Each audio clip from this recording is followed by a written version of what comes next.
no lo publicamos en vivo para proteger la seguridad de ellos. Estamos muy contentos que todos estén aquí en esta noche.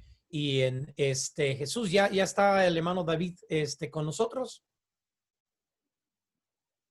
No, pastor, todavía no he visto que haya ingresado a la reunión. Ok, ¿por qué no le texteas y le dices que lo Sí. estamos esperando? Claro que Tú sí. confirmaste con él, ¿verdad?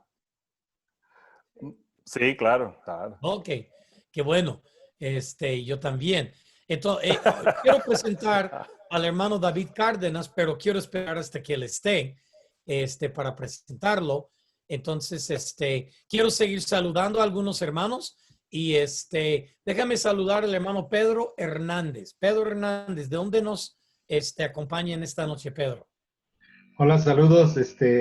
Bueno, soy mexicano, soy indígena nahuablante, radico en la sierra del estado de Puebla y estoy aquí por la invitación del hermano David Cárdenas. Ah, excelente. Sí, Qué así bueno, es. Pedro, que está con nosotros. Así Gracias, que, muchas ¿sabe gracias. que el nombre de mi esposa es Nahuatl? Ah, mire, Sí, mi ¿cómo esposa es? se llama Xochitl. Ah, ya. Sí. Sí, Y sí, mi sí. hija que habló la semana pasada, ella es obrera en el sudeste de Asia. Mi Ah, hija se llama Nayeli. Nayel. Nayeli, que es zapoteco, tengo Ya. entendido. Oh, bien, Sí, bien, bien. yo fui Qué pastor en bien. México 26 años. Ah, mire, excelente. Sí, sí, así Excelente. que qué chulo es Puebla. Sí, así Amén. es. Sí, así es. Efectivamente. Ajá. Amén. Y qué bueno que estás con nosotros, Pedro. Nos da mucho gusto y Dios te bendiga. Muchas gracias, pastor.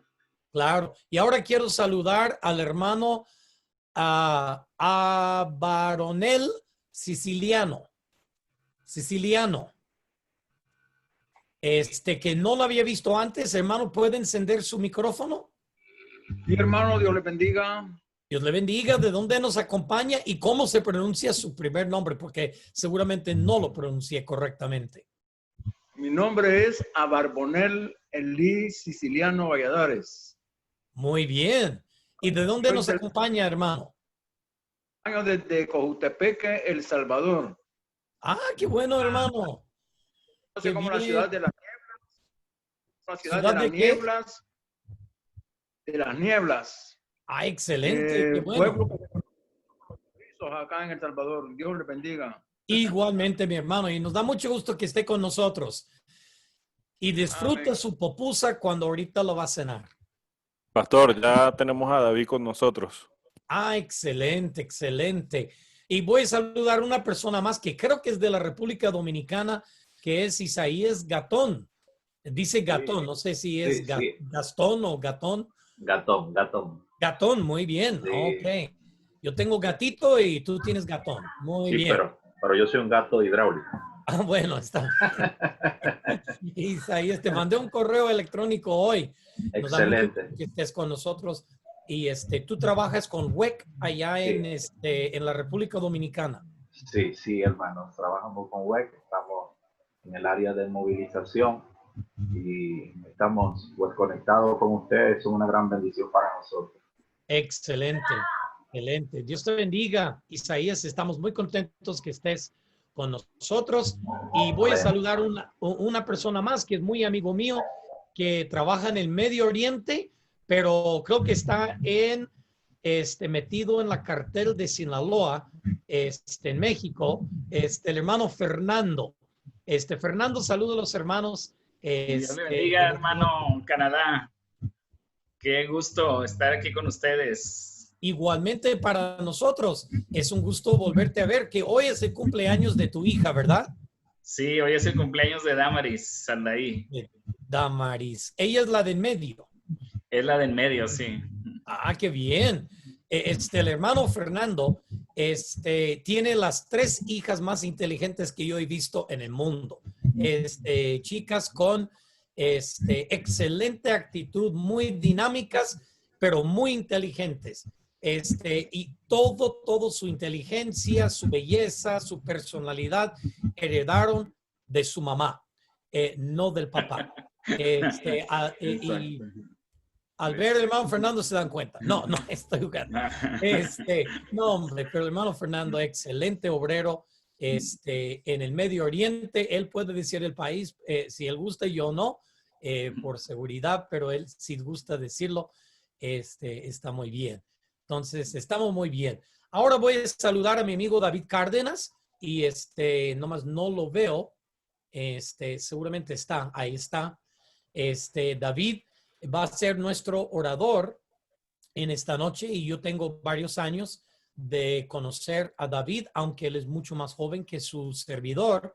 Entonces, y he tenido el privilegio de no solamente conocerlo como el presidente de Comibam, pero de también colaborar juntamente con él en su iglesia y una tremenda iglesia que tienen allá en Bogotá. Y el hermano David Cárdenas es nuestro orador en esta noche y no solamente como presidente de Comibam, que es la red de misiones más grandes en Iberoamérica, pero y también trabaja con Wycliffe y es pastor de misiones de la iglesia Vida en Acción allá en Bogotá. David, nos da mucho gusto, pero lo más interesante de David, que ya no lo veo, se me desapareció. Aquí estoy, Rafael. Ok, estás todavía. Te cambiaste de lugar. Ok, ahí estás. Te me fuiste de página. Ese es el problema de ver tantas caras y se mueve. No sé por qué Zoom hace eso.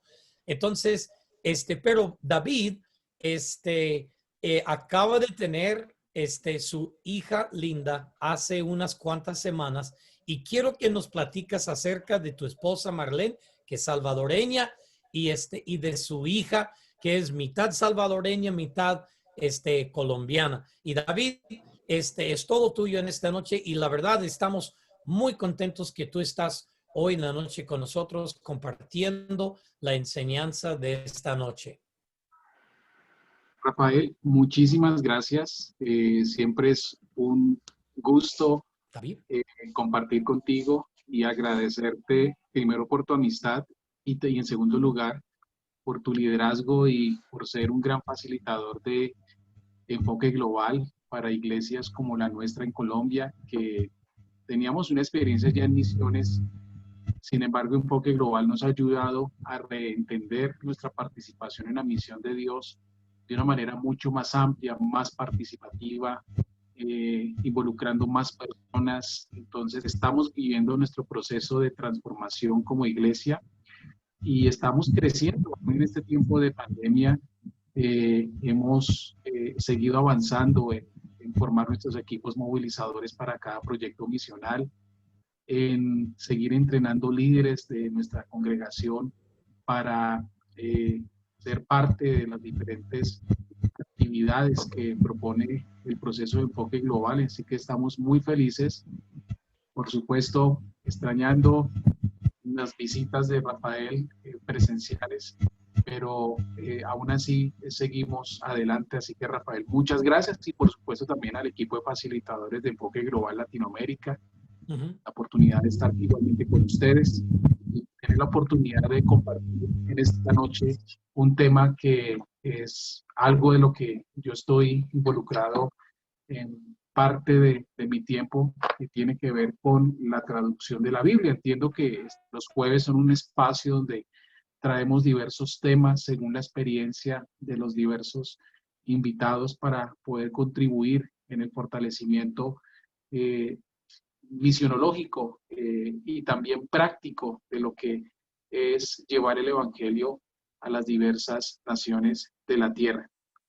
Jesús, también muchísimas gracias por estar ahí al lado y facilitar los temas tecnológicos. Te envío unos mensajes muy importantes para que por favor si me ayudas tú con compartir la pantalla o las diapositivas o alguien, ya que sería mucho más fácil para mí poder ir conversando con ustedes acerca de esto. También pues un saludo muy especial a todas las personas, hermanos en América Latina y tal vez en Norteamérica que se están uniendo a esta transmisión. Nos proponemos en esta noche a hablar de un tema y este tema tiene que ver con la traducción de la Biblia y cómo la traducción de la Biblia ha sido clave en la historia y lo es en el presente para el establecimiento y desarrollo de la iglesia. Y me acompañará en esta noche el hermano Pedro, Pastor Pedro Hernández de México, quien servimos en el mismo equipo de la Alianza Global. Él está a cargo del área de programas de traducción de la Biblia. Entonces, en su momento, él nos va a compartir también su perspectiva como líder indígena de lo importante que es. Como decía Rafael, mi esposa es salvadoreña, nos conocimos ya hace varios años. Ya estamos en unos días cumpliendo el año de matrimonio, y también el Señor nos ha regalado una bebita, se llama Eloísa, nació hace un mes, justamente ayer cumplió su primer mesecito de vida, y estamos muy encantados de tenerla entre nosotros, de ir aprendiendo nuestro rol como padres, que muy seguramente muchos de ustedes han tenido la experiencia con todo lo que eso implica, las levantadas en la madrugada, pero todo eso es parte del amor y es parte de la entrega de ser padres y de levantar hijos en esta generación. Superamos un tiempo difícil, tuvimos unos días muy complicados cuando ella nació, ya que por un lado estamos experimentando, o hace un mes, el pico de la pandemia, que todavía estamos con los mismos casos y muertes, casi 300, 400 muertes diarias, 10.000 a 15.000 contagiados reportados actualmente cada día. Y en una sola, en 4 días que duró nuestra bebé hospitalizada, le tuvieron que hacer 2 pruebas de COVID para descartar posibles contactos y fiebres y cosas así. Pero es el mundo en el que ella ha tenido que nacer, y el desafío de levantar entonces una niña en un mundo de pandemia y pospandemia. Eso va a ser algo que muchos papás de esta época tendrán el desafío, y lo que implica también hacer la misión y ser una iglesia en medio de este contexto. Jesús, me gustaría saber si me confirmas, si me puedes ayudar con compartir la pantalla. Yo estoy conectado desde mi celular, entonces no puedo hacerlo, no puedo manejar las diapositivas, y dado que mi computadora no funciona con Zoom, mi computadora odia Zoom, se bloquea, no le funciona el micrófono, es un tema que no le he podido solucionar. Entonces, mientras que logramos tener esas diapositivas en pantalla, pues quiero iniciar planteando el porqué de este tema. Y este tema es porque no podemos desconectar la traducción de la Biblia de lo que es la iglesia. No podemos hablar de ir a los no alcanzados y establecer comunidades de fe o iglesias, dejando de lado la importancia de la palabra de Dios en el idioma que hablan las personas. Ya que, así como lo ha sido para nosotros, la palabra de Dios ha sido fundamental para fundamentar nuestra fe cristiana. Imagínate que no tuviéramos la Biblia en español, sino que tuviéramos que acceder a la Biblia en otro idioma que habláramos como segunda lengua, ejemplo el inglés.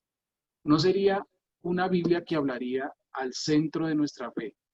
Es el mismo desafío que experimentan otras culturas que tienen que acceder al texto bíblico en un idioma mayoritario de su nación, y que no es el idioma del corazón, y que es un idioma que tal vez no hablan de la misma manera y lo entienden de la misma forma. Entonces, es un gran desafío.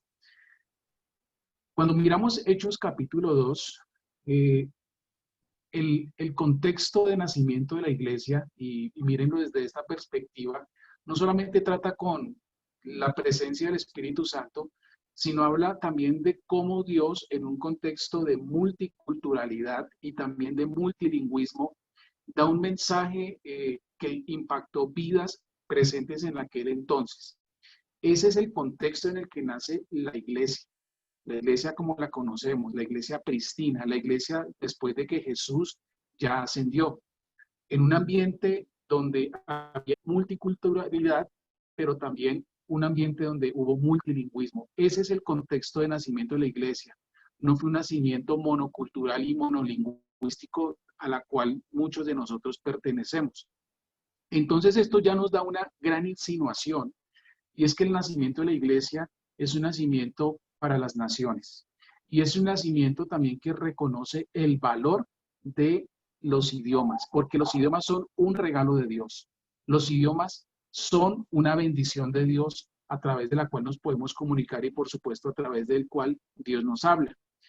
Por lo que podemos ver en Hechos capítulo 2, teníamos gente de África, de Asia, de Europa, de las diversas regiones en aquel entonces, y Dios, a través de su Espíritu Santo, permitió que la gente hablara idiomas reconocibles, como en el versículo 8 del capítulo 2 dice, a la lengua que hemos nacido, es decir, la lengua del corazón.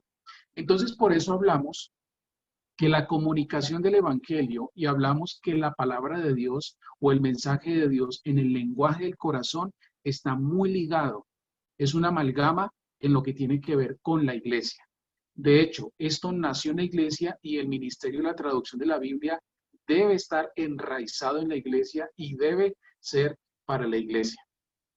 En la siguiente diapositiva, por favor, si miramos que el éxito de los libros, el éxito de las literaturas se mide por las traducciones, pudiéramos decir que la Biblia ocupa el primer puesto a nivel mundial y en la historia como los best-sellers. Hay libros que uno ha leído, yo he leído varios libros best-seller y son libros impactantes y uno dice, wow, este libro ha sido traducido a tantos idiomas, se ha publicado tantas veces, se han vendido millones de copias, pero por más que eso haya pasado, ningún libro le puede quitar el lugar que tiene la Biblia. La Biblia es el texto más traducido en el mundo y es el texto más publicado y que se ha impreso muchísimas veces. Y eso no solamente ahora, sino aún desde la misma antigüedad, porque es el libro más copiado a mano como era antes de la aparición de la imprenta por el año 1500 aproximadamente.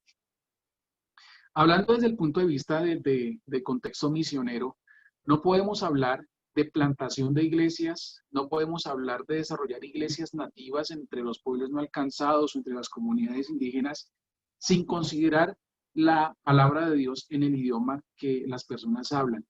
Y tampoco podemos hablar de que vamos a ir a traducir la Biblia dejando de lado la iglesia, no solamente desde el punto de vista del envío, sino también desde el punto de vista de la participación de la iglesia nativa, la iglesia local, como receptora de la palabra de Dios. Y algo que yo puedo ver a lo largo de la historia es que donde quiera que el evangelio se ha sembrado, la comunidad de los discípulos se ha consolidado gracias a que hubo la palabra de Dios en su idioma. Como vamos a ver rápidamente a lo largo de la historia, donde quiera que se fue estableciendo el cristianismo en diversas naciones europeas, esta fe cristiana se consolidó fuertemente porque se tradujo la Biblia rápidamente o en un momento importante donde era necesaria.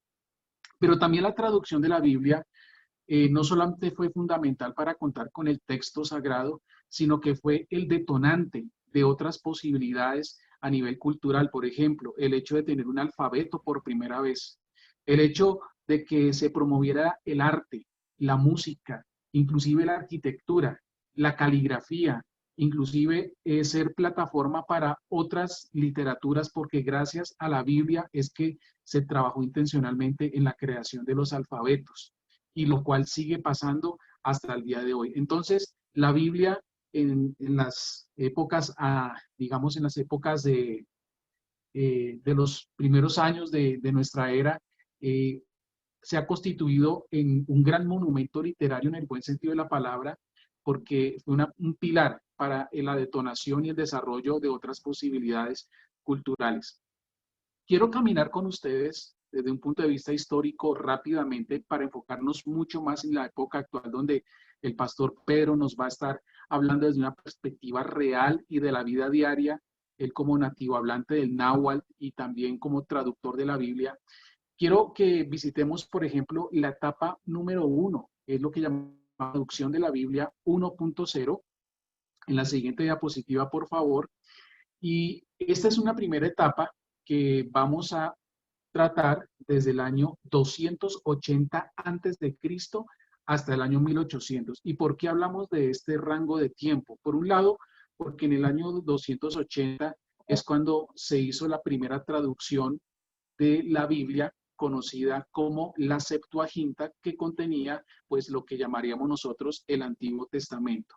Y se tradujo pues al griego. Esa fue la primera gran traducción, y esta traducción fue necesaria porque las comunidades judías y griegas creyentes necesitaban acceder al texto sagrado en una lengua que pudieran entender y que ya no era el arameo, ya no era el hebreo, sino era precisamente el griego. Y va hasta 1800 porque es cuando nacen las misiones modernas con un gran hombre,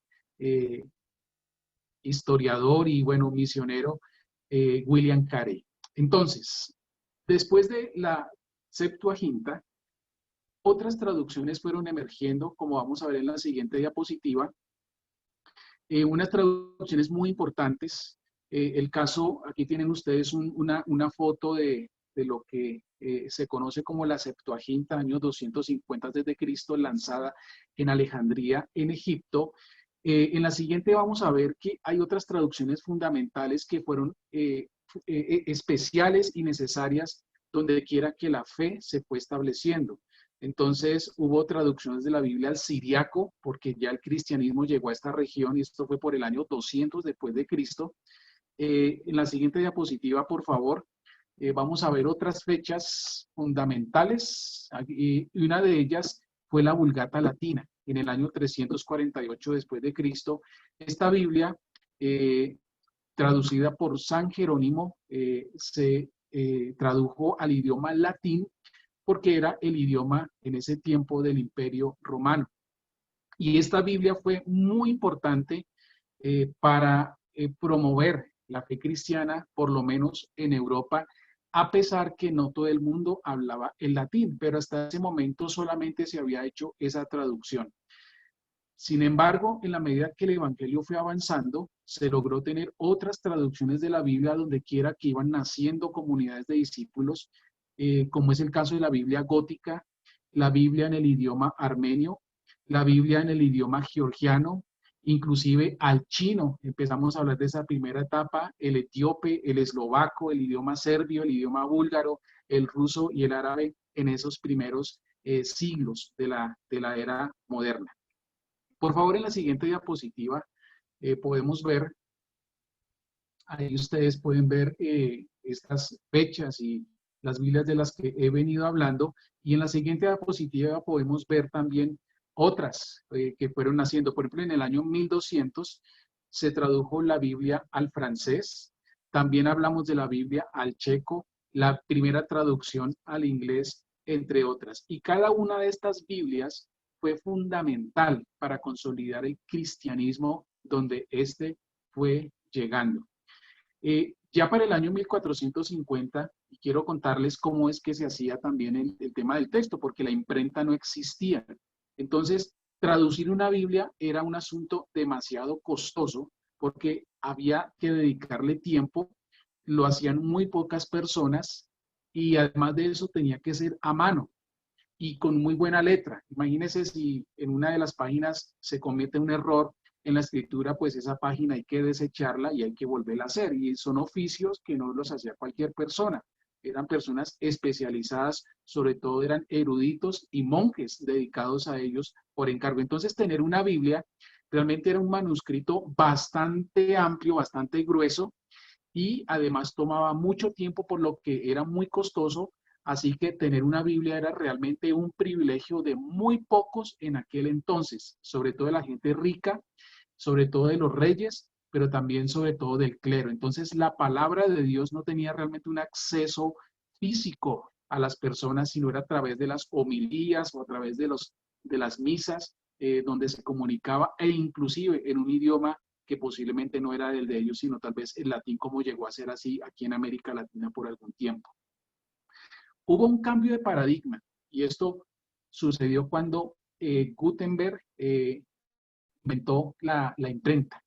Lo podemos ver en la siguiente diapositiva, porque él apostó a que era capaz de hacer varias copias de la Biblia en menos de la mitad del tiempo que tardaba en copiar una, el más rápido de todos los monjes copistas en el mundo cristiano. Entonces, el año 1455 fue importantísimo para la historia de la humanidad, pero también para el tema de la Biblia, porque este hombre logró terminar 180 ejemplares de la Vulgata Latina en menos de la mitad del tiempo de lo que tomaba hacerlo a mano. Y este invento implicó un gran salto tecnológico para la literatura universal. Este hombre cristiano, hombre creyente, y un hombre que puso a disposición del reino de Dios, en este caso, esta invención, y donde se logró igualmente producir Biblias en alemán, Biblias en inglés, inclusive la Biblia, la traducción al español hecha por Casidoro de Reina se hizo en Alemania. Durante el proceso de la Reforma, que fue un tiempo donde la teología protestante emerge, promueve también que las comunidades tuvieran la palabra de Dios en su propio idioma. De hecho, varios reformadores, entre ellos Martín Lutero, tradujeron la palabra de Dios en la lengua materna porque ellos consideraban que la gente debería tener acceso a la verdad por sí mismos y no a través solamente del clero como era en aquel entonces. Podemos ver en la siguiente diapositiva otras Biblias que fueron traduciéndose en aquel tiempo. Entonces hablamos de la Biblia al alemán, la Biblia al francés, la Biblia al islandés, la Biblia, otra nueva versión al inglés. Y todo eso fue importante porque donde quiera que se fue traduciendo, la iglesia se fue fortaleciendo y la iglesia fue creciendo, especialmente en este tiempo de la Reforma. Ahora, centrándonos un poquito en la Biblia al castellano, porque esa es la Biblia que nosotros entendemos. Quiero detenerme muy brevemente y para eso veamos la siguiente diapositiva, porque ¿quién no ha escuchado de Casidoro de Reina? De hecho, hoy día hablamos de la Biblia Reina Valera. Y muchos de nosotros como pastores amamos esa Biblia porque es la Biblia en la que crecimos cuando niños, es la Biblia con la que nos discipularon y a pesar de tener un español de España, aún así pues lo entendíamos, aunque hoy día hay por supuesto otras versiones de la Biblia en español. Pero esta Biblia sí es importantísima porque Casidoro de Reina tradujo esta Biblia en su tiempo de exilio. Fue un hombre perseguido, un hombre que fue monje, pero conoció a Jesucristo, su vida se transformó, se casó. Es un hombre que dedicó muchos años y sacó la Biblia del oso. De hecho, no se llamó la Biblia de Casidoro de Reina, sino la Biblia del oso por el símbolo que tenía en su portada de un oso sacando miel del panal y unas abejitas alrededor. De hecho, todavía existen algunos ejemplares originales de ese primer tiraje, varios de ellos tenemos en América Latina, entre ellos el Museo Maná de la Biblia en México, que he tenido la oportunidad de visitar y varios mexicanos seguramente han tenido la oportunidad de ver. El año pasado, 2019, se celebraron 450 años de esta traducción de la Biblia, así que es una fecha muy importante para nosotros los hispanohablantes. Yo he tenido la oportunidad de ver con mis propios ojos y de cerca, no tocar porque no es permitido, esta Biblia. Y yo cuando leo algunos versículos, la verdad que entiendo como la mitad, porque es un castellano que ya no hablamos, pero era el español de aquel entonces y esto nos habla que el español o todos los idiomas evolucionan con el tiempo y por eso son necesarias las revisiones y son necesarias las nuevas versiones para que sea un lenguaje que hable a la generación que está leyendo.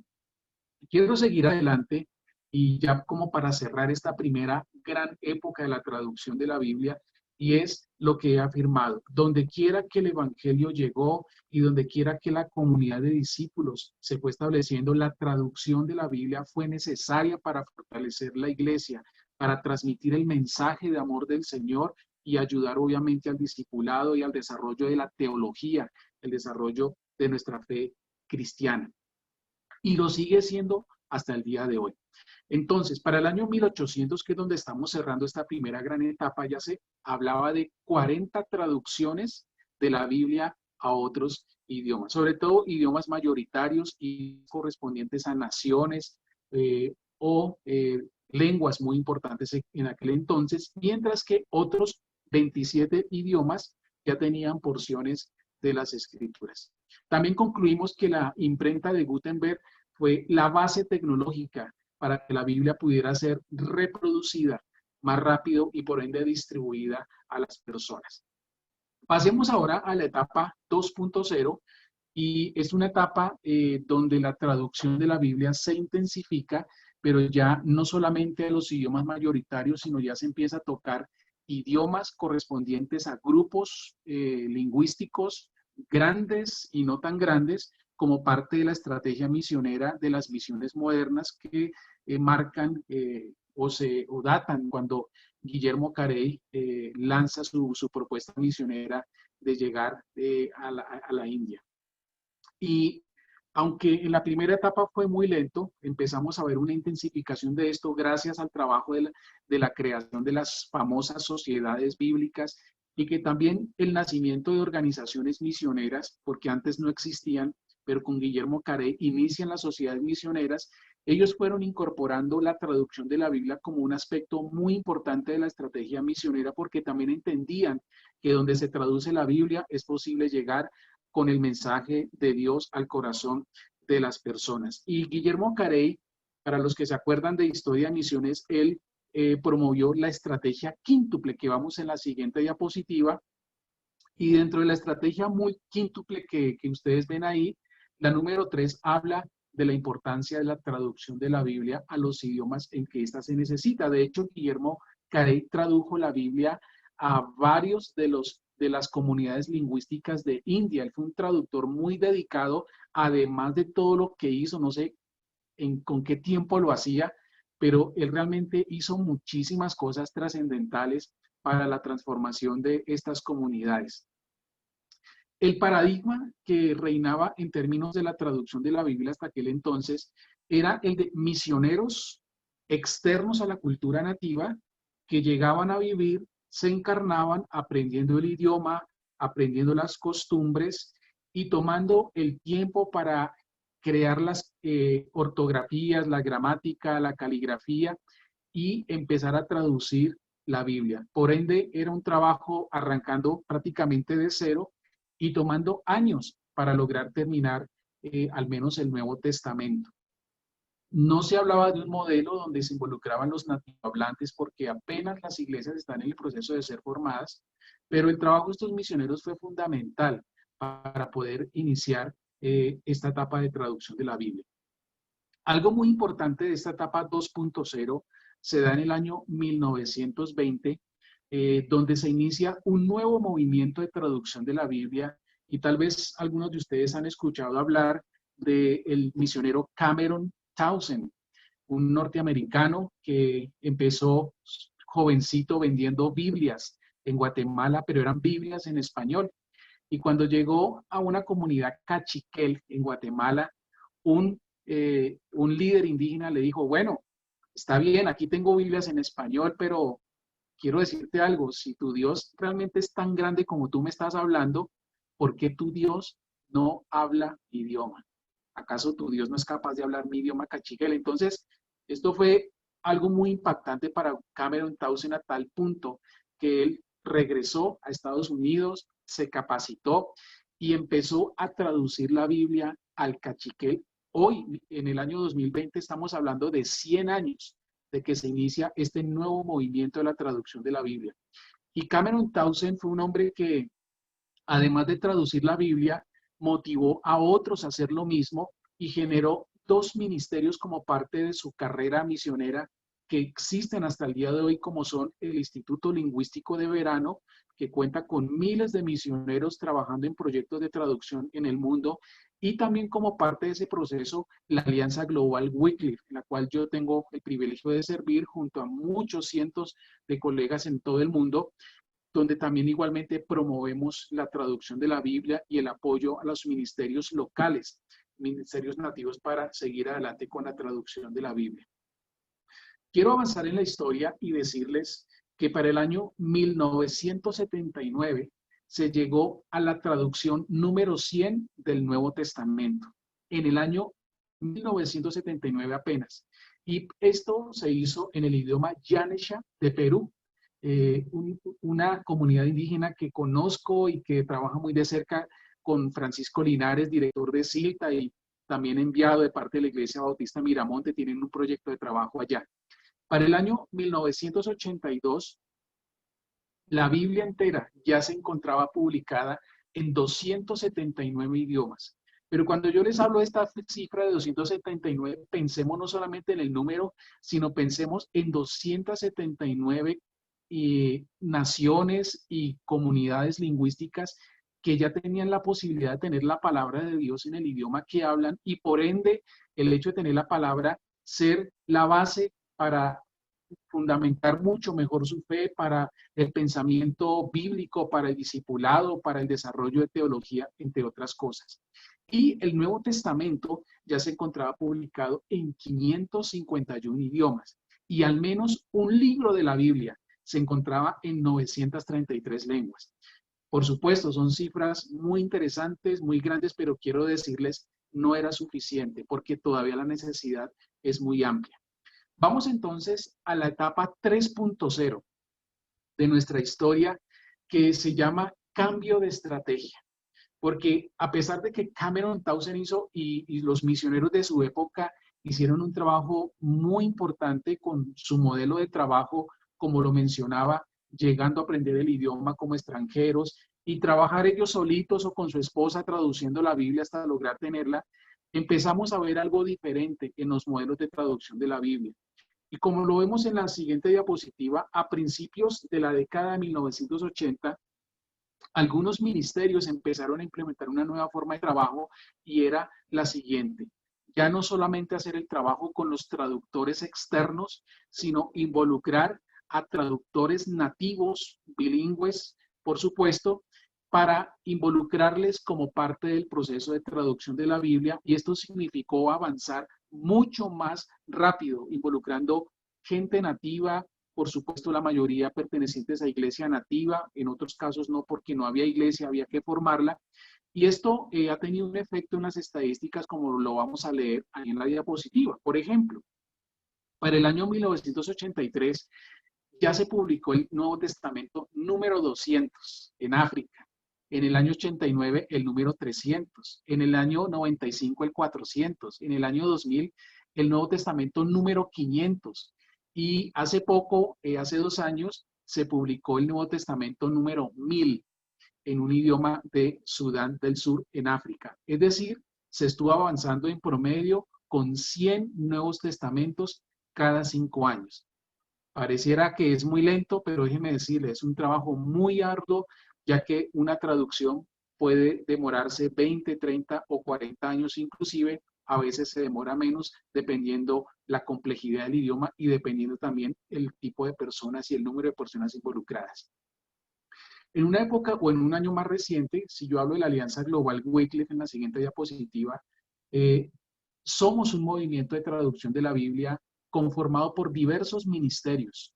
En este caso es el mapa de América y son más de 30 ministerios participando de diversas maneras, entre ellos denominaciones. Tenemos también ministerios indígenas, tenemos agencias misioneras, tenemos redes que han entendido que traducción es parte de su ministerio, por lo tanto estamos trabajando en estrecha colaboración para lograr que América cuente con la palabra de Dios en todos sus idiomas, y también enviar misioneros traductores a la Biblia, de la Biblia, a través de esos ministerios, a trabajar con otros ministerios en diversas partes del mundo. Hoy día la Alianza Global son más de 140 organizaciones y denominaciones siendo parte. Vámonos a la etapa 4.0, que es una etapa súper interesante porque es la etapa actual, donde hablamos otra vez de un nuevo paradigma, y es que la responsabilidad y el sentido de pertenencia de todos los aspectos del proceso de traducción de la Biblia involucran, por un lado, el tema digital, porque eso ha sido un gran cambio. Es como lo que pasó con Gutenberg, con la imprenta. La era digital nos ha lanzado a otro ambiente que nos abre nuevas oportunidades, pero también porque se busca que la iglesia local, la iglesia nativa, tenga el liderazgo y la responsabilidad de los procesos de traducción. Y eso tiene una implicación muy grande, como lo vamos a ver en la siguiente diapositiva, donde resumimos en este cuadro varias de las cosas importantes. Centrémonos en la columna de la extrema derecha para ver algunas de las características que tienen que ver con esta etapa. Por un lado, Cuando hablamos de los traductores, les había dicho que venían de otro idioma, de una lengua extranjera.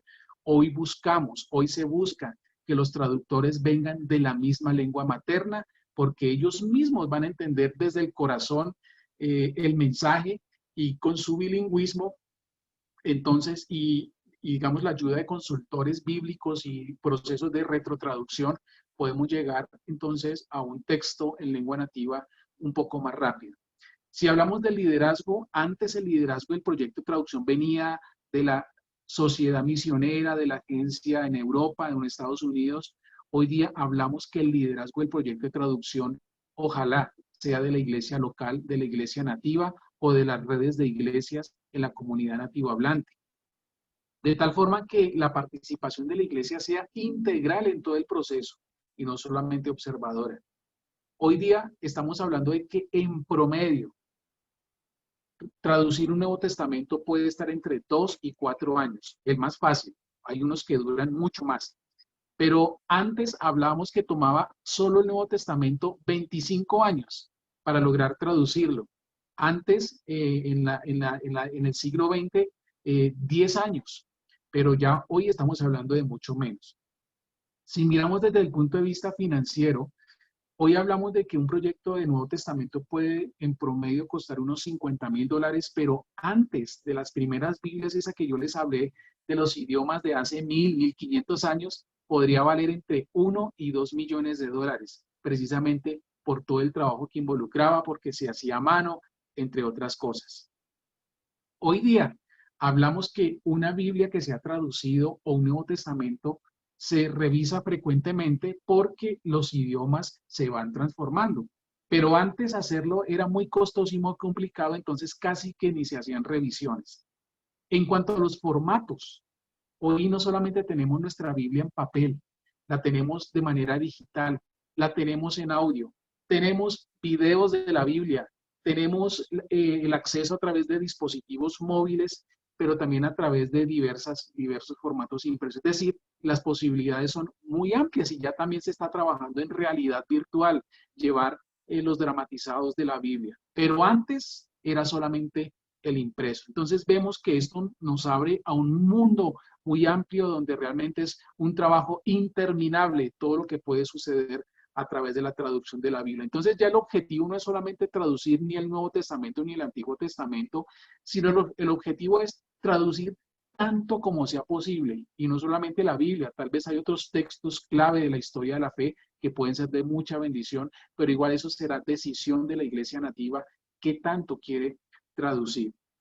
En estas siguientes imágenes quiero mostrarles algunos ejemplos prácticos de cosas que ustedes pueden encontrar en la web o también ustedes ya seguro se han cruzado. Por un lado, hablamos de la oralidad. La oralidad es todo lo que podemos hacer para tener la palabra de Dios de manera contada, de manera verbal. Y hablamos de idiomas que, gracias a Dios, tienen historias bíblicas que se han traducido, que han sido desarrolladas por los hablantes nativos y nos dan un panorama de la Biblia, porque no hay que olvidar que las culturas en su mayoría son orales todavía. El tema escrito como que hasta ahora se está fortaleciendo. Entonces hay que, a la par de la traducción de la Biblia, desarrollar historias que se puedan contar en audio, en video, porque de esa forma se llega también muy práctico. También hablamos de la película Jesús, por ejemplo, hecho por el Ministerio de Campus Crusade, y ellos doblan la película Jesús o el Evangelio de Lucas en diferentes idiomas con nativo hablantes. Es muy interesante todo lo que puede suceder, y las películas se proyectan y entonces ven por capítulos, y después de cada capítulo se hace un pequeño estudio bíblico y entonces se reflexiona comunitariamente y Dios sigue hablando también a través de las películas. En la siguiente podemos ver otro tipo de recursos donde en este sitio web ustedes pueden tomar una fotografía en pantallazo o escribirlo. Ustedes pueden acceder a todas las traducciones de la Biblia disponibles en el mundo, en texto, en audio para los que se tienen, y también en temas de video, y es gratuito. Usted puede descargar, por ejemplo, si tú vas de viaje de corto plazo, no sé, alguna comunidad indígena, y sabes que se tiene disponible la palabra de Dios, tal vez puedes intentar memorizar algunos versículos clave para poderlos compartir si ese fuera el caso. Entonces hay más de 2.400 idiomas disponibles en esta página web que está a servicio de la iglesia para que puedas acceder a todos esos materiales. También podemos ver en la siguiente diapositiva otras cosas, como por ejemplo, en esta aplicación, aquí tenemos el quechua de Ayacucho de Perú, y esto está disponible, por ejemplo, en biblia.is, bible.is o bible.is, donde también el Ministerio de la Fe viene por el oír, tiene disponible las traducciones acompañados de audio y acompañados de porciones de video. Entonces es muy interesante leer un pasaje de los evangelios y luego ver el video correspondiente ahí, porque entonces vamos a complementar y eso me abre otra dimensión del entendimiento de la palabra de Dios. Así que eso es bien interesante para los estudios bíblicos, por ejemplo.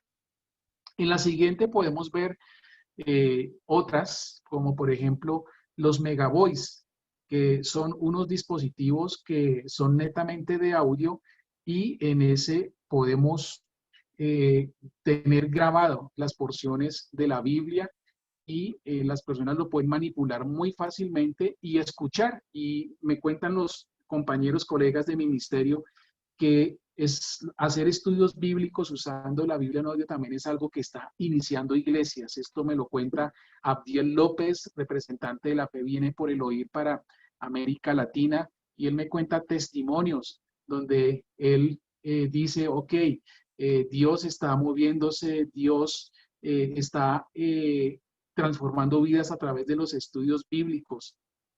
Y los temas de hoy son bien interesantes. Estos se cargan con energía solar o algunos también con un pequeño dínamo, y de esa manera se puede acceder a la palabra de Dios. Veamos la siguiente y vemos otras posibilidades. Por ejemplo, tenemos aplicaciones. Aplicaciones móviles que se descargan en los celulares, aplicaciones hechas en la lengua nativa, hechas por los mismos indígenas. Aquí tenemos en Colombia un ministerio que se llama la Fundación para el Desarrollo de los Pueblos Marginados, y ellos capacitan los líderes indígenas para que hagan sus propios aplicativos y los instalen en sus celulares, y de esa manera los miembros de la comunidad pueden acceder al texto bíblico, a los videos, como una especie de plataforma, y vemos que no tiene límites. La tecnología es una bendición si la usamos bien para la obra del Señor. En la siguiente diapositiva, por favor, vemos esta página, la que yo les decía, biblia.is, del Ministerio de la Fe Viene por el Oír, donde también ustedes pueden encontrar muchos recursos, pueden encontrar audio, pueden encontrar video para poder conocer un poco más de cómo está la palabra de Dios disponible en otras culturas.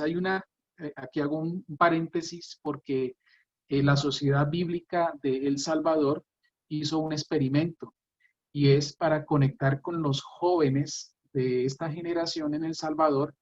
Hicieron la grabación de proverbios en rap, pero no le cambiaron absolutamente nada al texto bíblico, sino sencillamente la forma como se lee es en forma de rap, y le ponen un poco de música de fondo, y esto está tocando a los jóvenes de una forma impresionante. Así que puedes buscar en esta aplicación proverbios en español, y ahí estará la opción de rap para jóvenes, y es sencillamente contar la Biblia tal cual está escrita, pero no cantadita en la forma de rap. Y bueno, tú pones a escuchar un joven proverbios en esta forma y ya rápido conectas y puedes usar proverbios para hacer estudios bíblicos y para seguir dialogando en torno a la escritura. Sigamos y decirles que la historia continúa. La palabra de Dios no se detiene, y es importante saber dónde nos encontramos hoy, y quiero rápidamente repasar algunas estadísticas como vemos en la siguiente diapositiva. ¿Dónde nos encontramos hoy? Entonces, en cuanto a traducción de la Biblia, hoy día la palabra de Dios completa, Biblia completa, está disponible en 699 idiomas. Es un montón y damos gloria a Dios por eso. Nuevos Testamentos, 1550. Gracias al trabajo arduo de generaciones de misioneros hasta el día de hoy. Porciones, es decir, por los evangelios o de repente algunas de las cartas de Pablo, 984 idiomas. Algunas historias de la Biblia, 176, es decir, tenemos una cantidad, pero a nivel mundial reconocemos la existencia de 7.358 idiomas, es decir, nos falta un montón, mis hermanos. Y quiero mostrar la siguiente diapositiva porque ahí vamos a ver algunas cosas en términos de proyectos en marcha. ¿Qué está pasando en este momento? Y quiero decirles, hay más proyectos en marcha que la misma necesidad. Decirles también que al ritmo como se venía traduciendo la Biblia, necesitaríamos llegar hasta el año 2150 para ver el último proyecto de traducción de la Biblia terminado. Y esto significaría varias generaciones de seres humanos que no tuvieron acceso a la palabra de Dios. Pero, mediante un esfuerzo global de colaboración, la meta es que para el año 2033, que se celebran 2000 años de la muerte de Cristo, podamos contar con un proyecto de traducción de la Biblia iniciado. No significa que todo esté terminado, sino al menos iniciado. Y esta es una meta que está promoviendo la unidad y la colaboración. Decirles también que la traducción de la Biblia está en marcha y hoy son 2.720 proyectos activos en 160 países de nuestro mundo. Y esto es tremenda bendición y tenemos que seguir orando para que más y más personas puedan llegar a tener la palabra. Y ahí pueden ver ustedes más datos de cómo la palabra de Dios entonces está llegando y está siendo establecida en los diferentes idiomas. Seguimos con la siguiente diapositiva porque quiero contarles la necesidad. ¿Qué hace falta? Entonces, en África hacen falta todavía 590 idiomas para contar con la palabra de Dios. En América nos hace falta 119. En Asia hacen falta 859 idiomas. En Europa hacen falta 60. Y en el Pacífico hacen falta 409 idiomas. Es decir, que hoy día, todo eso sumándolo, son 2.037 idiomas que están pendientes de iniciar un proyecto de traducción de la Biblia. Así que este es uno de los aspectos de la misión de Dios, donde necesitamos seguir orando, seguir trabajando y seguir pidiendo obreros para la mies. Sigamos adelante con la siguiente diapositiva, porque aquí vamos a preguntarnos cómo entonces la iglesia puede participar, la iglesia de hoy, la iglesia que usted está representando en esta noche de diferentes partes de América Latina. Y déjeme decirle, hay gran espacio y hay gran lugar para la participación de la iglesia. Una de las iglesias para mí muy ejemplares en la participación de la traducción de la Biblia es la Iglesia Bautista Miramonte. Tiene cerca de 20 misioneros sirviendo en diferentes aspectos de la traducción de la Biblia. De hecho, la Iglesia Miramonte es una de las iglesias ejemplares en la implementación de enfoque global. Por ejemplo, el pastor Francisco Linares dirige el Centro de Entrenamiento de Capacitación de Traductores de la Biblia en Perú. Luis David, el hijo del pastor Luis Martí, es el encargado del área de comunicaciones de la Alianza Global Wycliffe para las Américas. Ana Cristina, que seguro está conectada en esta noche, ella hace parte de la Junta Global de la Alianza Global Wycliffe y también participa en el ministerio de TES, que a propósito también los directores de Traductores Bíblicos del Salvador pertenecen a esta iglesia. Entonces, es realmente un ejemplo de cómo una iglesia ha entendido el valor de la palabra de Dios y ha entregado de los suyos para servir en la obra misionera a través de estos proyectos misionales. Cuando hablamos de iglesia, entonces no solamente nos referimos a que hay que plantar la iglesia en un grupo no alcanzado, en una comunidad indígena y enseñarle el español o hacerlo en español, sino que tenemos que preguntarnos, ¿tienen la Biblia? ¿Tienen el Nuevo Testamento? ¿Tienen materiales? Si los tienen, ¿qué podemos hacer para que sea parte de la estrategia misionera donde los misioneros resaltan el valor de estos materiales y los misioneros también van capacitados para discipular o facilitar estos materiales? ¿Cómo también vamos a acompañar a la iglesia nativa ya establecida para que use la palabra de Dios, para que sea capacitada en enseñarla? Esa es una de las cosas que pudiéramos hacer. Quiero entonces, como les había anunciado, invitar al pastor Pedro Hernández de la región de Zacatlán de las Manzanas, en las lindas montañas de México. Pedro participó en el equipo de traducción de la Biblia al idioma náhuatl, que él habla, en el cual ha nacido, y a través de su carrera como traductor, pastor también, hoy día está vinculado al equipo de la Alianza Global Wycliffe como facilitador para Latinoamérica de los programas de traducción de la Biblia.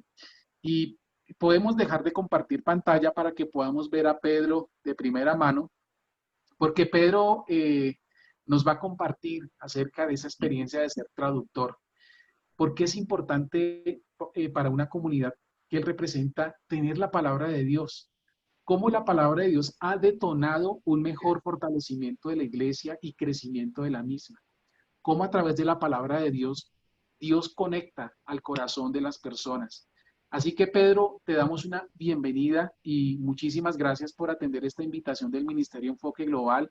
Y realmente es un privilegio y un honor contar contigo, con nosotros. Y queremos que por favor nos compartas acerca de esto. Y también podemos tener, ya Rafael o Jesús nos dirá si hay un espacio para hacerle preguntas a Pedro a través del chat, para que Pedro pueda responder, y si yo también puedo aportar en algo, con mucho gusto. Entonces eso lo tendríamos después de la participación de Pedro. Adelante.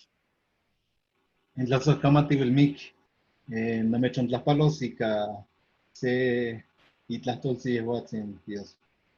Toa y que no nos las oikniwan, chonyeki katokan, wan amo shomiskwanikan, nankonkawan tlaniltokilis. Okachiwan okachish kontikitilikan, en totekotzi washkomatikan, namotikil senan conchiwa, nankomaktian totekotzin, amo sanenka. Les he saludado en mi idioma náhuatl, del cual pues soy hablante nativo. Con ese idioma comencé a descubrir el mundo, comencé a escuchar las primeras palabras de mis padres, y fue hasta en la escuela en donde ya comencé a escuchar el español, pero no lo entendía a la perfección. Hasta hoy en día tengo pues el honor todavía de poder llevar esta lengua materna, que es el náhuatl, dentro de lo que es mi dicción, dentro de lo que es las formas sintácticas. A veces también se expresan de alguna manera como lo pudieran ustedes escuchar de un americano hablando el español. A veces el español a mí me sale algo más o menos así. Les saludo con mucho gusto y mucho aprecio a todos los que están presentes, están escuchándonos, están viéndonos. La traducción, como lo acabo de leer, pues realmente cierra algunas puertas y ventanas y se enfoca a una cosmovisión muy propia. Al leer esta parte de la palabra de Dios, que es Primera de Corintios 15:58, pues cerré en cierta manera las ventanas al español y me enfoqué en mi cosmovisión, en mi gente. Cuando escuchamos la palabra de Dios en el idioma, automáticamente hay una percepción de confianza, de cercanía, y eso es lo que produce realmente la palabra de Dios transmitido en nuestro propio idioma. La importancia de la palabra de Dios en muchas ocasiones no se ha tomado tan en cuenta y tan de importancia dentro de las iglesias, porque hay una historia que venimos arrastrando los pueblos indígenas, pero en el momento que alcanzamos a comprender la magnitud de que la palabra de Dios pueda expresarse en nuestros propios idiomas, realmente hay un cambio de paradigma, así como lo expresa David, y yo te contesto de esta manera respecto a lo que tú planteas en un inicio, de que la palabra de Dios detona muchas cosas, es un detonante para muchas cosas, y principalmente en lo personal yo lo veo así. Yo veo que es el principal beneficio para las comunidades que reciben la palabra de Dios en su propio idioma es que pueden desarrollar su vida espiritual y su conocimiento de las verdades de la palabra de manera más cercana, no de una manera como externa, extranjera, que podemos escuchar que se habla en la ciudad. Y muchas veces estas palabras, escuchándolos en otro idioma, pues sí tienen sentido. Y gracias a Dios que la mayoría de los pueblos en algunos lugares han entrado misioneros hablando español y así se convirtieron los pueblos. Hay iglesias establecidas gracias a misioneros que hablaron español y que evangelizaron. Sin embargo, desde mi punto de vista y haciendo un análisis mucho más profundo respecto al trabajo, creo firmemente que es necesario escuchar las verdades de la palabra de Dios de una manera más íntima, más cercana, para que haya crecimiento dentro de la iglesia indígena. Con esto, con los datos que nos das, David, me sorprendo porque cada día avanzan más los temas de publicación. Qué bueno, ya hay algo logrado. Sin embargo, mis hermanos, todos ustedes debemos de estar conscientes de que no solamente para ahí el trabajo, tal así como lo ha enfatizado mi hermano David en lo que él nos ha explicado. No para ahí el trabajo, no es solamente tener el libro publicado, va mucho más allá, pero realmente yo pienso que estamos caminando en los tiempos de Dios. Esto nos permite, esta confianza nos permite que podamos ir viendo cómo el Señor cimenta su palabra de una manera más firme con la traducción de la Biblia. Yo les comparto algo que en lo personal me ha sorprendido el Señor de la manera cuando escuchamos, por ejemplo, el concepto de perdón, que es un tema que siempre he compartido en los lugares en donde el Señor me ha permitido compartir sobre esto. Pero esto me llama mucho la atención porque es algo muy profundo. Cuando escuchamos el concepto de perdón en español, nosotros le preguntamos a algún indígena nahuablante de la región, ¿qué significa para ti perdón? Pues perdón es perdonar, ¿no? Es como la definición del diccionario de la Real Academia, acto y efecto de perdonar. Sin embargo, no trasciende a más.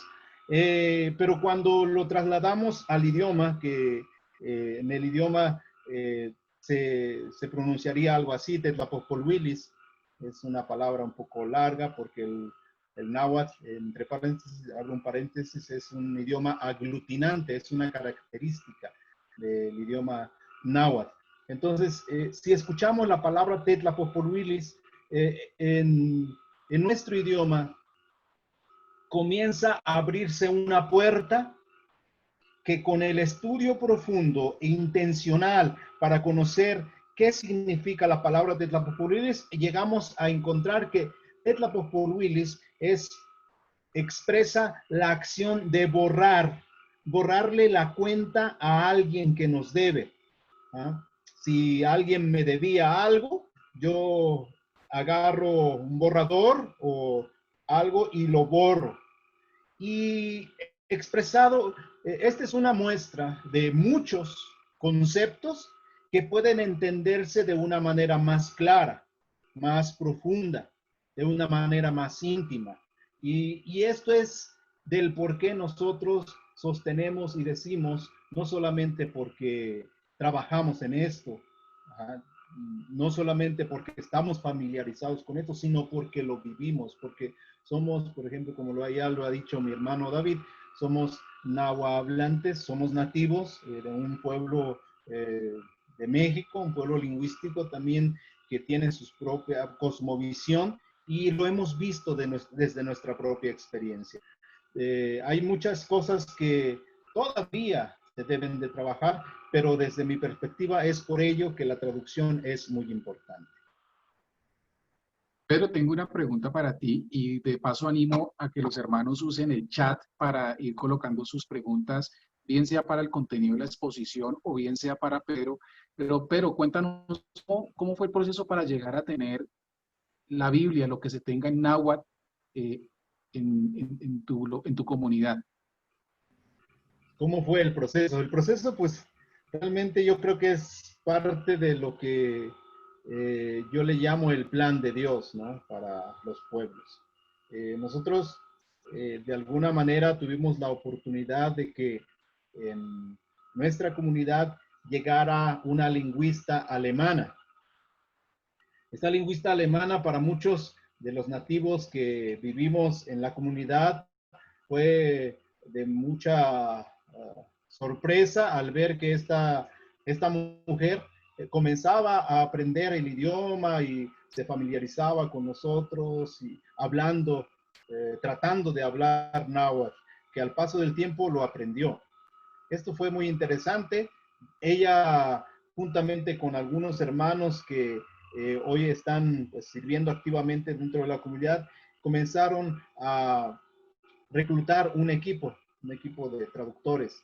Y así fue como comenzaron, pues de alguna manera, de una manera rudimentaria, podemos decir, la traducción de la Biblia. ¿Por qué? Porque pues se echaba mano de lo que había en cuanto a recursos, en cuanto a personas, en cuanto a socios, porque hay mucha gente que aunque viera ese proyecto realizado dentro de los pueblos, mucha gente no le tomaba tanta importancia. Un ejemplo muy claro fui yo.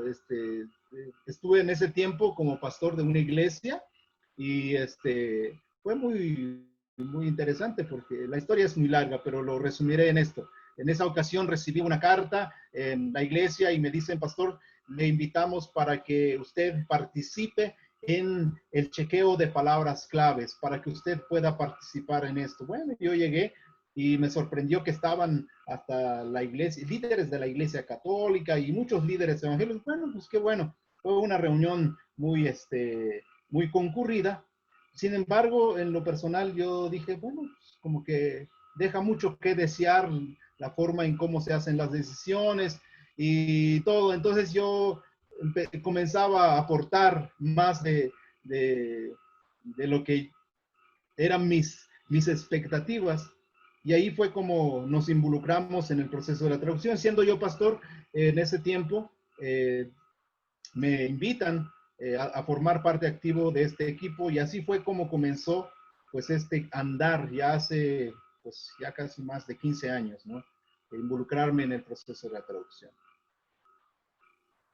Muchísimas gracias, Pedro, por compartirnos y seguramente a tu lado también otros hermanos náhuatl, pastores, participaron en este proceso, ministerios, tanto en México como fuera de México, porque traducir la Biblia es una labor que involucra a varios y implica hacerlo en colaboración y en comunidad. Otra pregunta que tengo para ti, y mientras que nuestros invitados en la noche de hoy preparan sus preguntas a las cuales estaremos muy felices de responder para que las vayan escribiendo, y es, ¿cuál es tu perspectiva de valorar la iglesia indígena para tomar el liderazgo de proyectos de traducción? ¿Por qué crees tú, según la exposición, de que esto es realmente un paradigma en el cual debemos funcionar y no tanto esperar el liderazgo de ministerios externos, aunque lo hacen muy bien? Pero ¿por qué debemos pensar que la iglesia indígena debe apersonarse de los procesos de traducción? Bueno, conociendo un poco de la historia de los pueblos indígenas, yo los veo con enormes capacidades. Yo veo a los pueblos indígenas de Mesoamérica, de América, con enormes capacidades para hacer grandes cosas. Y estoy convencido totalmente de que Dios se manifiesta en cada una de las culturas. De alguna manera Dios creó a las lenguas para expresarse a sí mismo en cada una de ellas de una manera especial. Y en lo particular yo creo que hoy en día es tiempo para que mis hermanos indígenas comiencen a tomar parte en la misión de Dios, liderando proyectos de traducción, porque en mucho tiempo se nos ha tenido a los indígenas como el campo, como los necesitados, y muchas veces la iglesia hispana se ha organizado para llevar caravanas médicas, se ha organizado para ir a hacer trabajo social en los pueblos, pensando siempre que nosotros como pueblo indígena somos la gente necesitada. Y sí, les doy la razón en cierto aspecto, porque al establecer este tipo de relación de la iglesia hacia las comunidades indígenas, muchas de ellas han adoptado ese sentir de dependencia, de un paternalismo. Yo les digo, y esto está sucediendo en la actualidad, hay muchas iglesias indígenas, comunidades indígenas que han adoptado esto, un paternalismo hacia la iglesia hispana, y esto no les ha permitido crecer. Pero yo he visto y testifico que he visto mucha gente dentro de las comunidades que quiere crecer, que quiera dejar ese tema de ser pasivo a ser un agente activo dentro de la misión de Dios. Y yo conozco, creo que aquí dentro del grupo hay indígenas también, yo lo sé de buena fuente, que están tomando ya el trabajo de la traducción en sus manos. Y eso es bueno, eso es muy loable. ¿Por qué? Porque va a dejar un precedente para los pueblos. Yo creo en la capacidad que nos da Dios, tanto a la iglesia hispana como la iglesia indígena, en tomar responsabilidades de esta índole, no solamente en cuanto a la traducción, sino en la administración y otros temas que tienen que ver con la traducción. Gracias, Pedro. Y quisiera hacerte una pregunta que va de la mano de esa. Ok, si la idea es que la iglesia indígena cada vez tome más participación, sentido de pertenencia, liderazgo, ¿cuál es entonces el rol de la iglesia hispana frente a este modelo de trabajo? ¿Qué podrían hacer iglesias en El Salvador, en Perú, en Colombia? Pastores que dicen, bueno, está bien, vamos a apoyar al liderazgo indígena. ¿Cómo lo hacemos? ¿Cómo recomiendas tú que una iglesia hispana pueda acompañar estos procesos desde una óptica misional? Entiendo que al hablar de iglesia indígena e iglesia hispana, a veces se entiende como que si estuviéramos dividiendo, pero no. Bíblicamente y teológicamente, la iglesia es una. Y con base a ello quiero contestar la pregunta, ¿no? La iglesia es una. Entonces, ¿cuál es el papel de la iglesia hispana? Yo pienso que es el acompañamiento, ¿eh? El compañerismo que puede haber en este transitar. En este transitar, yo estoy seguro y tiene la iglesia hispana, si me permiten usar esta frase, no para dividir a la iglesia, sino para identificar, para cuestiones de identificar. La iglesia hispana también es una iglesia que puede aprender mucho de las comunidades indígenas. ¿Ah?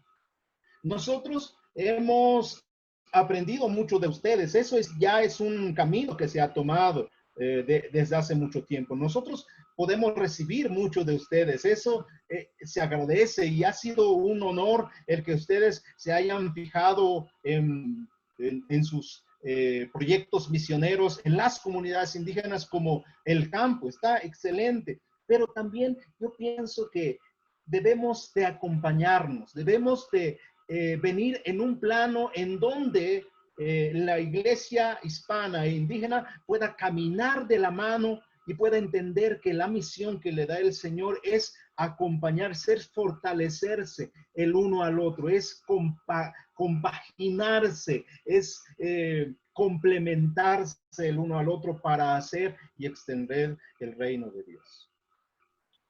En ese sentido, Pedro, y hablando por tu iglesia, de manera general, ¿cuáles serían esos regalos que una iglesia de contexto náhuatl pudiera ofrecer a iglesia de otros contextos? Piensa en algunas cosas que tú dices, wow, de mi comunidad nosotros podemos bendecir la iglesia de Cristo de estas maneras. Creo que una de las cosas que podemos ofrecer desde esa pregunta que tú lanzas, yo creo que es la sencillez. La sencillez ligado con la sensibilidad. ¿Ah? Hoy en día yo he visto que en la ciudad, al tener múltiples tareas, al tener tantas cosas que nos abruman, pues olvidamos mucho eso. ¿Ah? Olvidamos la sencillez de las cosas, ¿ah? Que en una comunidad cuando nosotros podemos ir, mucha gente dice, ay, pues respiro bien, estoy más relajado, aquí no es ajetreada la vida, ¿ah? La sensibilidad, por otra parte, va muy de la mano con esto. ¿Por qué? Porque creo que al no tener tanto ese sentir de estar abrumado, creo que estamos más sensibles a oír la voz de Dios. De alguna manera, no estoy minimizando la relación que debemos de tener con Dios, pero al estar libre más de cargas, de cosas que nos agobian, podemos como ser más sensibles a las cosas de Dios. ¿Por qué? Porque lo digo de esta manera. Hay mucha gente que hoy en día lo espiritual como que lo considera o lo ve como una cuestión de fantasía. Los niños en la ciudad están muy familiarizados con cuentos de fantasía y parece ser que hoy en día la espiritualidad se confunde mucho con ese tema de la fantasía. ¿Ah? Piensan que los adultos hablando de espiritualidad es como lo mismo que los niños hablar de fantasía. ¿Ah? Pero en los pueblos indígenas nosotros estamos como más conectados con esa sensibilidad al mundo espiritual, ¿ah? Porque casi todo lo debemos de interpretar con algo que tiene que ver conectado con el mundo espiritual. Todo eso creo que entre muchas otras cosas podemos decir, bueno, esto puede aprender la iglesia hispana y mejorar también su relación con Dios. Una experiencia, Pedro y hermanos, que yo he tenido cuando me relaciono con pastores indígenas o con iglesias indígenas, es lo que yo aprendo en la manera como viven en comunidad. En nuestro contexto urbano, el individualismo reina. Cada quien vela por lo suyo propio casi siempre. Pero, ¿qué nos puedes hablar de aquello que es la vida en comunidad y también cómo se practica la generosidad desde el punto de vista de tu trasfondo cultural? Claro, el tema de la comunidad creo que es tan obvio, tan metido dentro de nuestro ADN como comunidades indígenas. Quiero aclarar esto, que muchos, este tema de la comunidad se está perdiendo por la cercanía de las ciudades, por la cercanía de mucha injerencia externa. Sin embargo, en muchos pueblos aún se conserva este valor de la comunidad. La comunidad tiene que ver mucho más simplemente de ser o compartir ciertos rasgos culturales. ¿Ah? La comunidad, el vivir en comunidad, quiere decir, es hermanarnos mucho más en el corazón con nuestros hermanos, con la gente que vive dentro de nuestras comunidades. Creo que una de las cosas que a mí me sorprende y todavía me llena de emoción es cuando mi padre, siendo a lo mejor de 8 años, 10 años, mi padre me llevaba 4 horas, 5 horas de camino en las montañas, en la sierra, y me llevaba, y llegábamos en algunas ocasiones empapados por la lluvia, como ahorita está lloviendo aquí afuera, empapados por la lluvia. Teníamos nuestro nylon, le decimos, pero no nos tapaba nada. Y llegamos en una comunidad para hablarles de la palabra de Dios, y me acuerdo de niño, las cosas que me gustaba tanto y siempre lo recuerdo con mucho cariño a esos hermanos, es que cuando llegábamos, ellos siempre decían no, y no importa qué hora fuera, y no te dicen, bueno, pues, ¿quieres comer? No, no, no. Ellos la hermana va a moler y va a preparar la comida, va a preparar el té, y hermanos, coman, caliéntense, vengan, sequen sus ropas, vengan. Nos atendían de una manera tan especial porque consideraban que mi padre, al llevar la palabra de Dios, tenía esas necesidades tan presentes, y lo suplían sin necesidad de que alguien les estuviera diciendo, que el pastor les dijera, hermanos, a ustedes les toca dar de comer a tal hermano. No, era una cuestión más de la muestra de generosidad que tienen mis hermanos. También la manera en cómo ofrendaban. Me acuerdo que en algunas ocasiones las abuelitas no llevaban su ofrenda, pero llevaban 2 huevos, ¿ah? 2 huevos de gallina, los colocaban en el ofrendero. Eso era una muestra maravillosa de cómo se muestra la generosidad en las comunidades y hoy en día se sigue mostrando todavía. Sí, muchas gracias, Pedro. Y una pregunta más antes de ir a las del chat, y es, ¿cómo podemos ayudar a que la iglesia indígena sea misional en términos de mirar otras comunidades, a también preocuparse por llevar el evangelio y también el sueño de que hermanos de trasfondo indígena vayan a otras naciones, vayan al África, vayan al Asia? ¿Cómo ves tú eso? Creo que es un proceso. Fíjate, David, que en lo personal tengo ese deseo enorme. De verdad, de verdad. Quiero contarles un testimonio de lo que vi en alguna ocasión. En alguna ocasión estuve en un congreso en donde estaban orando.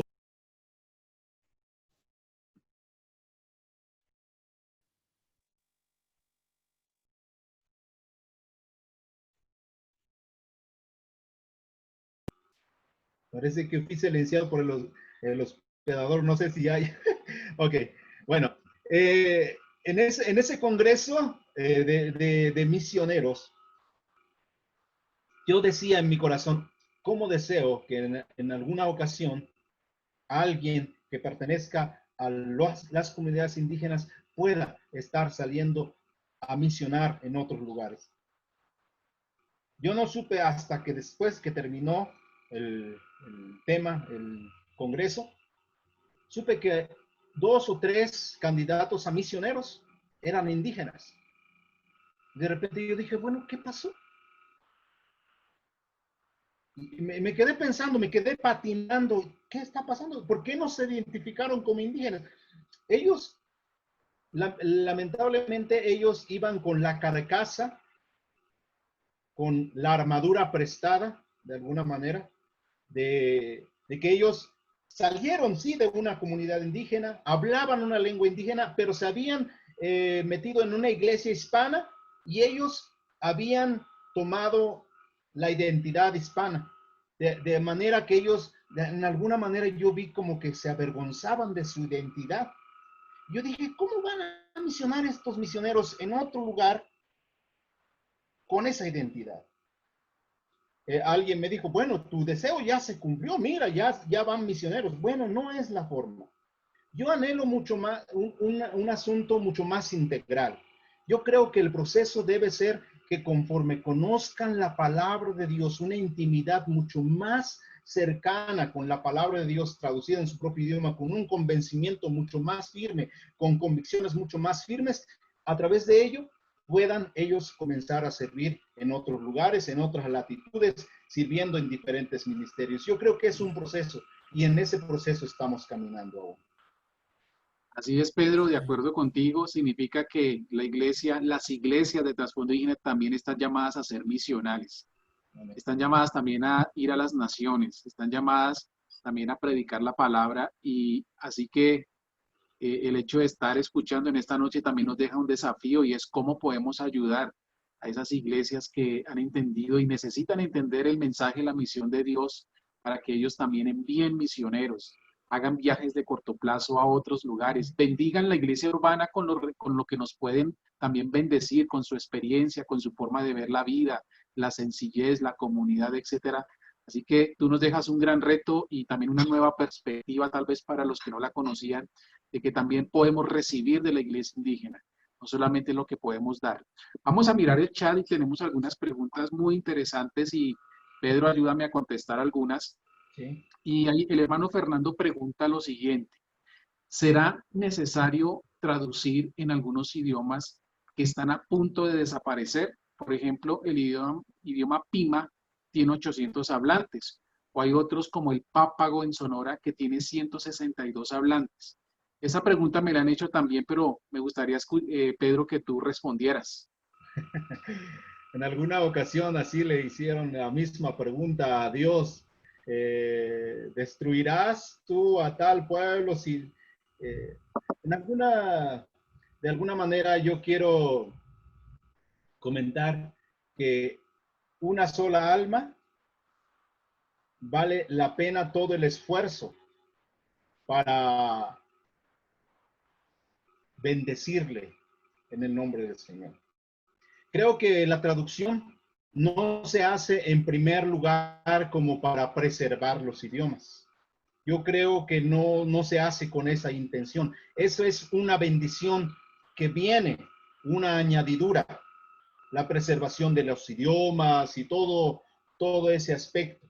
Pero el asunto de traducir la palabra de Dios considero que va mucho más para el engrandecimiento del reino de la palabra del Señor. Si, por ejemplo, yo encuentro a un grupo que tiene 150 y me pregunto, ¿hay obra en ese lugar? Y hay alguien que pueda comenzar a hacer equipo con la iglesia. Yo creo, estoy seguro, estoy convencido que se debe de hacer. ¿Por qué? Porque muestra también el carácter del evangelio. El carácter del evangelio es redentor. Es redentor. Dios vino a redimir de alguna manera todo lo que se había perdido. Y de alguna manera en este concepto teológico yo pienso que es muy importante que la iglesia considere eso. Por esto, si hay algún grupo, una iglesia hispana que tenga un contacto con algún grupo ya minoritario que esté en riesgo de desaparecer su idioma, creo que vale la pena mucho el pensar en esto. ¿Por qué? Porque es el carácter mismo del evangelio, que es un evangelio redentor. Muchísimas gracias, Pedro, por compartirnos tu perspectiva. Desde otras miradas, otros lo verían más bien desde el tema de presupuesto. ¿Cuánto vale un proyecto de traducción y si realmente valdría la pena invertir esos fondos o más bien en otros pensarían en términos de tiempo? Así que hay diferentes miradas, pero qué bueno escuchar la tuya porque tú hablas desde el punto de vista de una comunidad lingüística que dice también tendríamos el derecho y eso por supuesto podría ayudar a preservar la lengua o acompañar la traducción de cómo revitalizar el idioma cuando éste se está perdiendo. Otra pregunta que te hacen acá, esta viene del hermano Isaías Gatón. Voy a leer una que está antes justamente, o bueno, sí, es Isaías Gatón y es ¿cómo impactó la traducción de la Biblia a tu comunidad, la comunidad náhuatl? Ok. Al principio mucha gente nos decía, miren, esos flojos están ahí sentados todo el día. Miren, esos no hacen nada. Esos son flojos, nos catalogaron como los flojos de la comunidad, porque aquí se tiene que agarrar el machete, el asadón, todo para trabajar el campo y para hacer trabajo rudo, que sudes y que te ensucies y que llegues ya agotado en la tarde, ¿no? De la casa, ¿no? Eso se consideraba un trabajo. Al paso del tiempo, esta manera de pensar fue cambiando hasta el tiempo en cuando dedicamos el Nuevo Testamento. En lo personal, yo creo que ahí mido sería una etapa en donde pueda yo medir cómo impacta la traducción a la comunidad. Uno de los momentos más preciosos que vivimos en la comunidad fue al momento de presentar la traducción publicada. Todos los que asistieron en ese entonces, creo que muy pocos fueron los que contuvieron las lágrimas de ver un trabajo concluido de esa magnitud. Fue muy precioso el ver cómo la gente aún no cristiana consideraba ese trabajo como un trabajo muy representativo para la comunidad. De ahí en adelante comienza, como les comento, amados hermanos, un proceso que no ha sido nada fácil, de verdad, nada fácil, pero la palabra de Dios, yo me siento tan bendecido por estar en el lado correcto, en el equipo correcto. ¿Por qué? Porque la palabra de Dios, yo lo confieso y así lo creo, así como la palabra del Señor dice, que ni las puertas del Hades podrán prevalecer contra ella. Por eso yo veo que la palabra de Dios va empujando como un gato hidráulico. Por ahí alguien decía que es un gato hidráulico, como un gato hidráulico que se va abriendo paso aún en medio de la dificultad. ¿Ah? Hoy en día ha detonado muchas otras iniciativas dentro de la comunidad secular. ¿Ah? Dentro de la iglesia, fíjese que esto es un testimonio que les doy, quizá esto es para llevarlo en oración, pero fíjese que pareciera ser que la resistencia más fuerte lo tenemos dentro de la iglesia, y en la comunidad secular hay como un poco más de aceptación, pero no por eso yo estoy diciendo, ay, ¿habremos hecho lo bueno? No, yo estoy convencido de que hemos hecho lo bueno y estamos en el camino correcto en ese sentido. Pedro, muchísimas gracias y qué lindo escuchar esos testimonios. Y yo también he tenido la oportunidad de estar en algunas dedicaciones de Nuevos Testamentos y las lágrimas no se pueden contener al ver la alegría de ancianitos, de adultos recibiendo la Biblia en sus manos, porque saben que ha sido fruto de un trabajo de años, una petición anhelada, y es algo que es un tesoro porque no es nada más y nada menos que la palabra de Dios, no es una literatura de un Nobel, de alguien que sacó una novela, no, es la palabra de Dios, el tesoro más preciado que cualquier cultura, que cualquier comunidad pudiera tener. Hay una pregunta de una hermana, la hermana Ana Cristina dice, ¿cómo se puede saber a qué idiomas específicamente falta por traducir? Yo anoté en el chat la página web que cualquiera de ustedes puede acceder, que se llama etnopedia.org. Etnopedia es un sitio desarrollado por misioneros.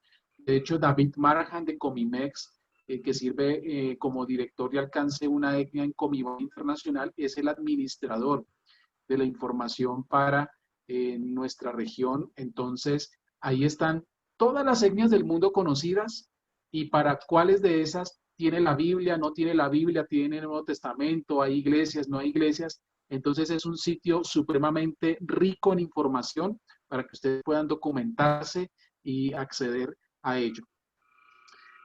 Hay una última pregunta que observo aquí en el chat y es si el Antiguo y Nuevo Testamento están en náhuatl, Pedro, o qué tanto se tiene la traducción.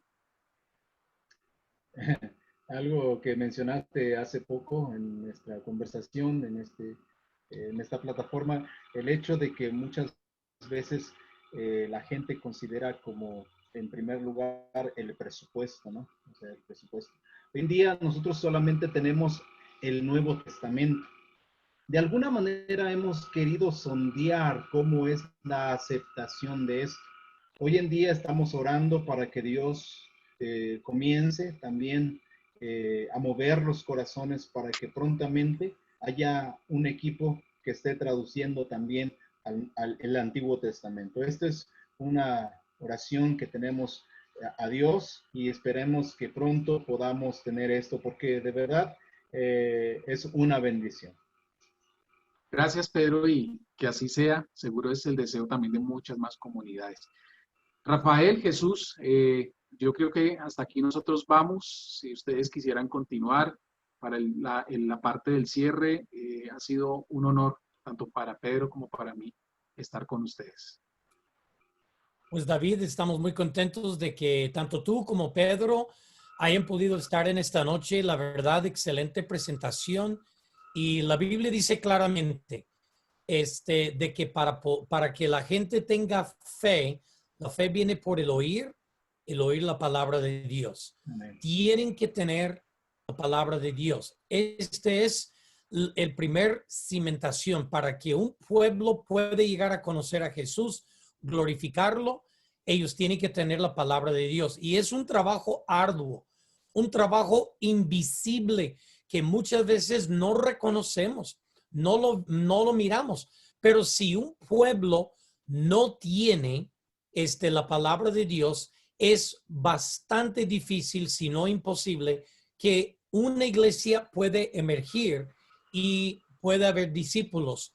La iglesia donde yo soy miembro, hace 15 años atrás, decidió de que iba a ayudar a financiar la traducción del Nuevo Testamento en kurdo. Para ese tiempo, solamente había entre 40 millones de kurdos, se conocían solamente unos 150, 200 cristianos entre todos los kurdos. Entre 40 millones de kurdos.